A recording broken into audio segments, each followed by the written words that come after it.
Hi there again, and welcome to another episode of The Shed, with the J Shed. And on this episode we should be looking at LED street lanterns. Just not going to tell you which one it is at the moment, but we'll be having a good look inside. If we can get it apart, that is. It's one that I've had for a while, which I haven't really done any work on in the last year or so, so it needs a little bit of tidying up, but we'll have a look at it. But when you see it, you're either going to like it or you're going to hate it. It's quite a controversial lantern actually. So shall we go this way round and we'll have a look at it. There we are. There it is. Yes. Everyone's going, oh no, not those hideous things again. Not a very popular LED lantern amongst enthusiasts, one must say. However, it is what it is, and it is a future collectible part. This one, I'm not sure if it works or not. I think it did work, but I can't be sure. So what we'll be doing, we'll be putting a cable on it and seeing if we can get it to fire up. Now, if I can move my camera very carefully from here to here, get some space up, we can get a little bit more close up and personal with it, can't we? Right, okay. So here we have it. It's got the 1, 2, 3, 4, 5, 6, 7, 8, 9, 10, 11, 12, 13, 14, 15, 16, 17, 18, 19, 20, 21, 22, 23, 24. 24 LEDs, perfectly positioned to go tits up at any time it feels like it. Now you'll find with these certain little ones, they do burn out from time to time. So if you get an LED lantern and it's got a little bit of blacking in it, it's one of the modules has probably overheated and gone poof. So there we go. This particular model is the INDO, as it says there, and this is the INDO Aerial. Is it Aerial? Area 1? No, hang on a minute. INDO Air. That's it. INDO Air. This is the number 1 version, which is a smaller one. Now they do make a bigger one, which is the Mark II, which is the INDO Air 2. I would have thought it'd be the other way around. You thought 1 would have been the bigger and 2 would have been the smaller, but there we go. That's just the way it happens, isn't it? And looking on the back, we've got quite a few heat sinks on here, together with various foliage and bird muck and all other sort of nasty things. I meant it'd be cleaning out. I really need to get this totally stripped down so I can totally restore the back of this one here, but we'll have to see how we go on that one. There you've got your NEMA cell there, which actually looks quite ugly on these. Small miniature cell would have been more desirable, I would have thought. There we are. You've got at the side, we have the usual spigot, what do you call these? Grub screws. That's it, grub screws. God, I'm getting nothing. And I had an early night as well. Never mind. Grub screws there, and the whole unit seems to come apart via this seam coming around here. So this part here seems to detach off. Now I did early before the video have a little go at getting this star screw out. Now Allen keys are mostly used on most street lighting, which is easy enough to get things apart. This uses a star key. Right, now I'll show you that here. I've got a little set of them here. This is my little set of keys. Quite handy little things. You've got all different kinds of star keys in there, and all sorts of ones with like twisty bits on with holes in the centre. You've got these strange ones looking here which look like a propeller blade and so on. And they all go into this little booty here, which is really old, but I've had it years and I love it. It's the best screwdriver and detachable I've ever had. So you can detach things like this and put it in. It's brilliant. So the actual star key for this lantern is roughly about, it's got a little hole in there, so it'll be roughly about, I say, 4mm. Now I did try this one before. Yes, but unfortunately, as we all come across street lights, is this one refuses to go. Let's give it another go. Yeah, that's really, it's in there solid, so not sure if I'll put some heat on there or some extremely powerful stuff to like loosen it up. we'll have to look for that for another day. But there you go, that is how that one goes. So that's basically all you've got on this, and of course you've got star keys to take the actual LED pad out as well. Now the weird thing is with these is when you use them on top of the post, so if you mount them on top of the column like that, this part remains open, which to me is very strange. And I've actually checked this out, and I've checked with other people. Does anything actually go in there? Because if you use the sprocket that way round, you get like a little patch to go on the bottom here.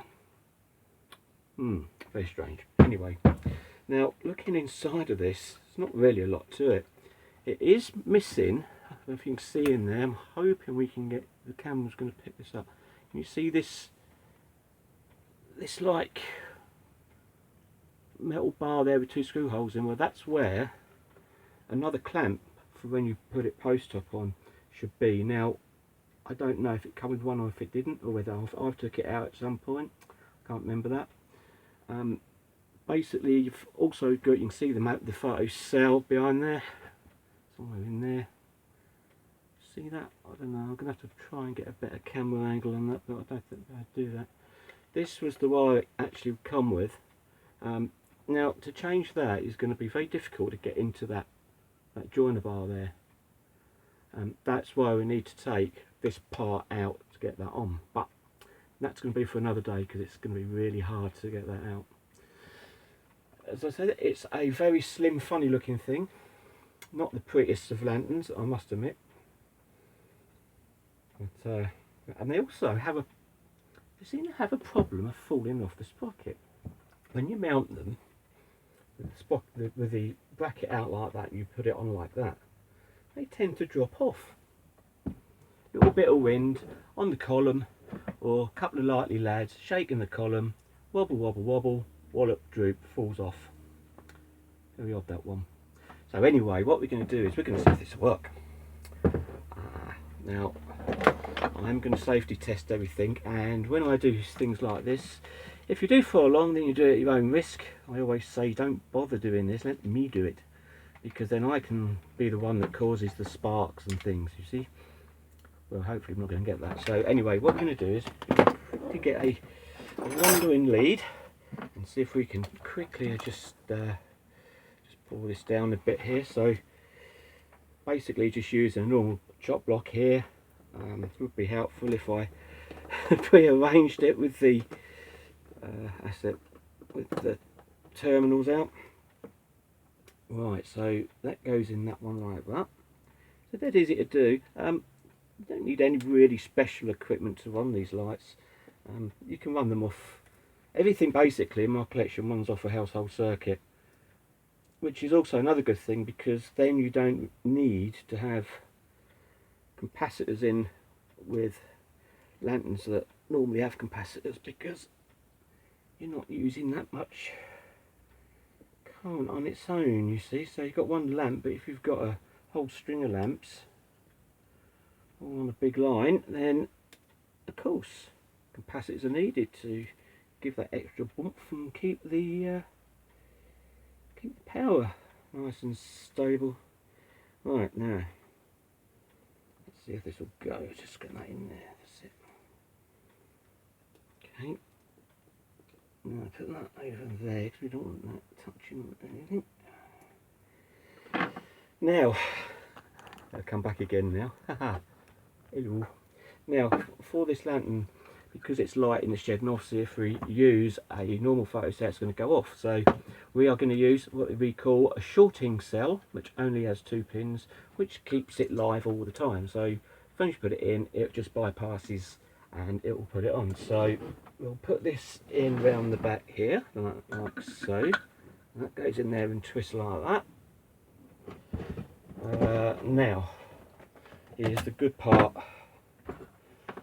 Will it go when I get me plug up? That plug's got stuck between my chair and the bench. Sod's law, isn't it? When they're trying to do anything. Now then, let's see what happens. Right, there's nothing happened at the moment. And there's still nothing happened at the moment. Voila! There we go. Here we go. It is now actually working. Let's try it again. It took its time. So on. 1, 2, 3, 4, 5, 6, 7, 8. Within 8 seconds, it then actually comes on. So there we go. We can actually see that now. It's a fairly bright light. I think it's roughly about 12.5 watts. There isn't much marking on here, but I will find out and make another video of that another day. Yeah, it's yes, it is quite bright. It's quite it's actually quite a beamy kind of light. It doesn't seem to give out sideways much, but I don't know, maybe it does. But there we go. So it actually works. So there you go, the first time you've actually seen this working. So the next project now is for me to strip this down, take it all out, clean it all up, put it back together, and it will go in on a pole to the collection in the garden. So we will go on the column and we will wire that up, and we'll have a look at another day.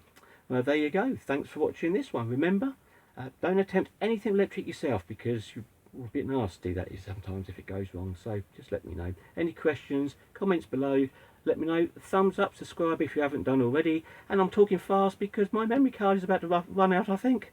So till next time, thanks for watching. Bye for now.